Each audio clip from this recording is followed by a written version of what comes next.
CHAP tales. Don't you wanna hear some CHAP tales? Howdy doody. Hello. Alright people, what is happening is another chappity tale. Another chap tale, and this one again is influenced by the skiing holiday I went on with a couple of my pals. Yeah, alright, so this one is about the beginning of the holiday.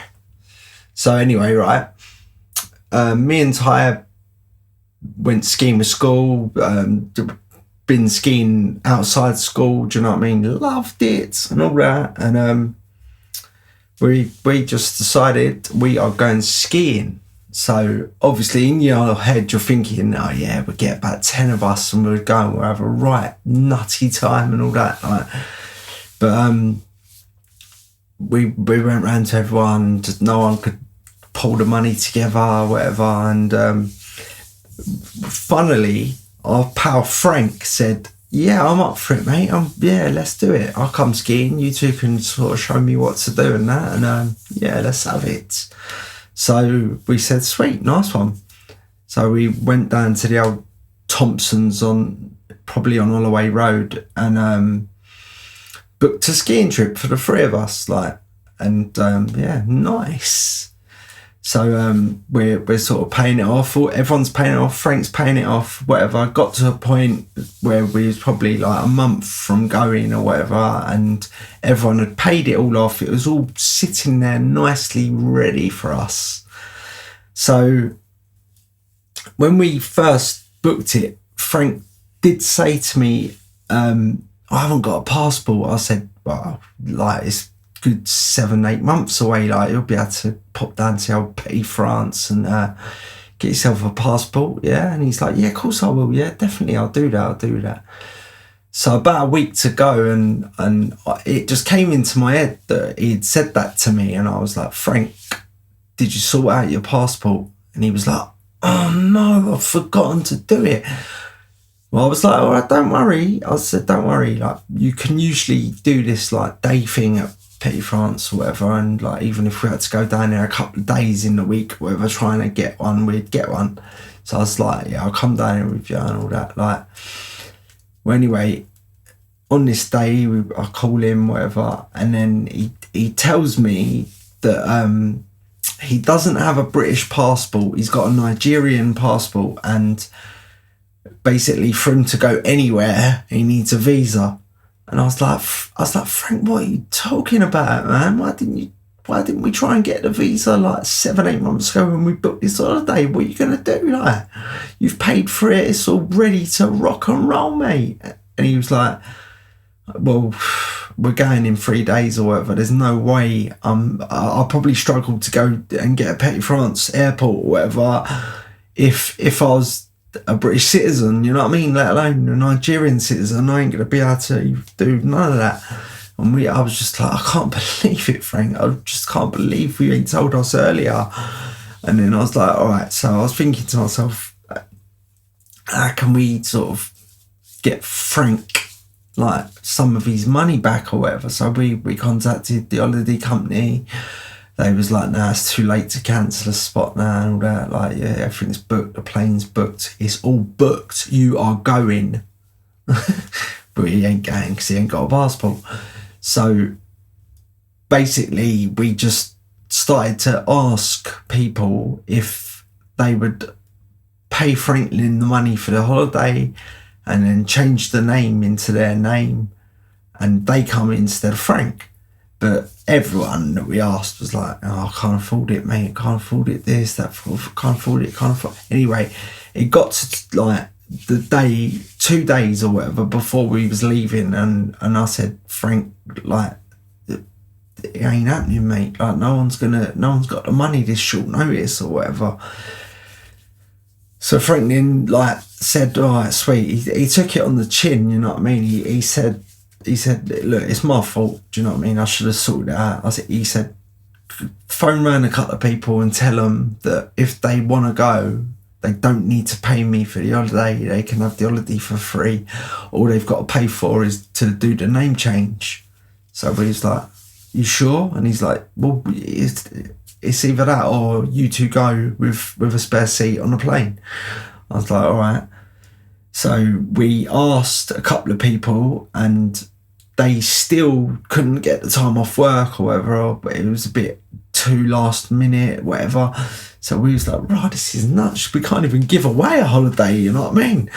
And then bumped into ASBO. I can't remember where or whatever, but I would have been seeing him at weekends and stuff anyway. And then we sort of mentioned it to Adam. And he was like, oh, do you know what? He goes, yeah. He goes, I've got a passport, you know, and that. And he's like, how much is the name change? And it was only 40 quid, do you know what I mean? Like, but not only that, like, Adam would need some, like, gear, do you know what I mean? Some skiing stuff or whatever. So, yeah, basically, Adam said, yeah, sweet, I'll come. If do you know what I mean? I'll come. And then I sort of said to him, well, do you know what? I think I've got some bits of skiing gear that you can, like, have or whatever. So we went to my house and, like, put my gear to one side. Do you know what I mean? That's my stuff. Don't touch that. And then we got out. I had another ski suit. I had goggles. I had gloves. And then Taib had, like, ski socks and a load of other gear. And do you know what I mean? We managed to put Adam together a parcel of joy. And then he was like, sweet. And then Frank was all happy with him doing a name change. So we phoned up old Thompson and done the name change and all that. And Adam just had a bag full of skiing gear and he was ready to rock and roll. He was like, all right, sweet. Couldn't wait. It was going to be great. So anyway, the night comes. We're all around my ass because we're about to phone the old Sherbet to take us to Gatwick or wherever we was flying from. And then, like, cab comes, nice, go downstairs, stick all our gear in the car, jump in the motor, and then boom, that's it. We're driving out of Ingester. So anyway, we get to where Ingestry Road meets Burley Road, and I think the cabbie was going left towards Southern Park. I ain't got a clue. I can't remember why. That was obviously the direction we needed to be going in. And then Adam's sort of like, oh, stop. So the cabbie stopped and we're all looking at Adam. What's the matter? And he's like, do you know what? I was like, what? He goes, I've forgotten my socks. And I looked at Taib and I was like, you forgot your socks? And he's like, yeah, can we quickly just pop to my house? I was like, well, all right, sweet. So we got the cabbie to quickly do a right. Went down to Highgate Road, chucked a right, went up to Liz in the Gardens, chucked a left, pulled over, boom. Adam's like, give me 10 minutes, lads. I swear to God, I'll just be 10 minutes. All right, sweet. So we're sitting in the cab and while Adam's gone, I'm saying to Taib, what's the matter? How can he forget his socks? Like, do you know what I mean? And all that. And Taib's like, yeah, it's a bit funny, isn't it? But anyway, he's gone to his bags and he's put some stuff in his bags and he did actually have a pair of socks with him, which was a bit weird. So we're all back in the car, but cabbie's gone to the airport, got out, went, checked in, all that, got all that stuff, had a couple of beers in some bar or whatever at the airport, got on our flight, flew to Italy, landed, boom, get off, go to the carousel, grab our gear. We are making our way to the exit to go outside to find our transfer coach. And then Taib sort of said to me, John, I was like, what? So I think there's like old Bill following us. And I was like, oh, Bill, what are you talking about? So I've looked back, and I'm not joking, right? Maybe he was Italian police, but he looked like a soldier. He looked like a proper, like, soldier, and he had a massive Alsatian with him, yeah? And I was like, oh my God. And then I was like, all right, bear left. So I bared left, and boom, he's changed directions. So yes, he's coming for us. And I was like, oh my God. And we're fairly close to the door, but I was thinking, if we just all start running, it's going to look mental, innit? We ain't actually done anything wrong. So I was like, so in the end, we're getting close to the exit, and the policeman stroke soldier, whatever he was, he sort of said, I can't remember how he spoke, you know what I mean? He said Italian or whatever, but basically what he meant was, lads, stop. So we stopped, and he came over to us, and he's like, yeah.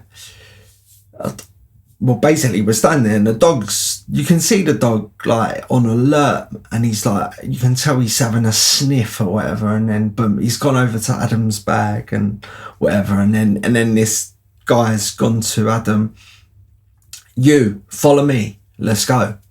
But obviously it sounded more Italian than that. But so anyway, Adam's gone off with this soldier and the dog, and left me and Ty standing there, like, but it was like, where we was, it was just masses of people trying to get out of the airport. So I was like, Ty, just come outside, and we'll, you know what I mean, we'll wait for Adam out there.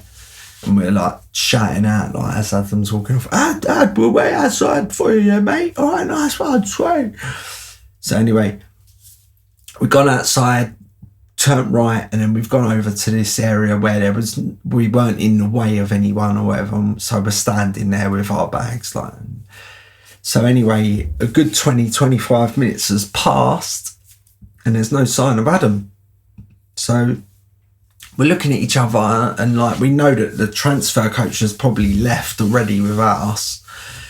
So we're standing there, and Type's looking at me, and then he's like, right, he goes, watch my bag, please. I was like, why? Well, what's up? And then Type just bowled off, like, and where we came out, it was an exit only, and it was like some mechanical door that slid open, and then when there weren't no people, it shut again, you know what I mean? So Type's standing there, and he's waiting for this door to slide open. Anyway, the door slides open, and he just does a run for it straight in, like barges through whoever's coming out the door, like, and he's like, boom, boom, boom, boom. And then, I'm not joking, but all alarms start going off. It was just like, oh my God, what is going on? So I'm standing outside. I've got two massive suitcases, and I'm just like standing there. Ty's flown back inside, and then the door's shut again, like, and then, so I'm standing there, and I'm like, I'm there for at least another 20 minutes again, like, just like nothing, like, and I'm thinking, God, what is going on? And then all of a sudden the doors slide open, and boom, out walks Adam and Tyeb. And they walked over to me, and Adam's looking at me. I was like, Ad, what's going on? And he just looked at me and he went, they never got it all, don't worry. I was like, they never got what? What are you talking about? So anyway, like, so Tyeb's piped up, and he's talking, and he's saying, oh yeah, basically went in and then got chased by a few people and then went to the room where they took Adam, looked through this like window or whatever, and then he said the whole room was just full of people or whatever, and then 15 minutes later they let Adam out or whatever, and I was like, well, what happened, Ad? And he's like, well, they searched me, didn't they, and went through everything, but don't worry, he kept saying it, don't worry, they never got it all. And I was like, I was thinking, I don't even want to know, do you know what I mean? Like, and then Tybe was like, yeah, I think they went light on him because he weren't the only one. And I was like, what? And then Adam went, yeah, the flight that landed just after us or whatever from Manchester, a whole rugby team got pulled in as well, a whole rugby team. I was like, what, a rugby team? He's like, yeah. And I was like, what? I just didn't even want to know. I was just like, look, let's go, right, and try and find this coach that's meant to take us to the resort. And he's probably gone though, and we're probably going to have to fork out for a cab now. So we go outside, and we're looking around the car park, and then boom, there's one coach left in the car park, and we're thinking it can't be the one for us, like, but let's check it. So we go over to this coach, like, and then there's like a holiday rep from Thompson standing outside the coach, And then they're like, are you the Chapman party? And I was like, yeah, we are. And then they was like, you're very lucky. We was just about to leave. And I was like, oh, nice one. Like, because they'd been waiting a good 50 minutes for us or whatever. So we climb onto the coach, and I'm not joking, right? Every single person on that coach is giving us the daggers of eyes. I'm telling you, they're all staring at us like, and then Adam's looking at everyone, and then all of a sudden Adam's just like, what are you fucking looking at? Don't look at me. What are you looking at? And then everyone's just like, all looking out the windows. So we make our way to the only seats left available, sit down, and then we drive to the resort. And then more and more stuff starts happening, which will be told in other stories. But I'll tell you what, that was like, it was funny, it was scary, it was mental, it was crazy, it was, I can't even, just don't. That was a mental holiday, and if you was there, you'd have loved it. All right, nice one. Thanks for listening once again.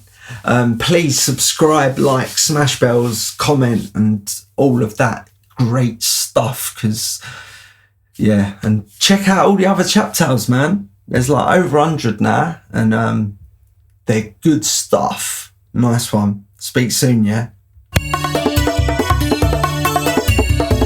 CHAP tales. Don't you wanna hear some CHAP tales?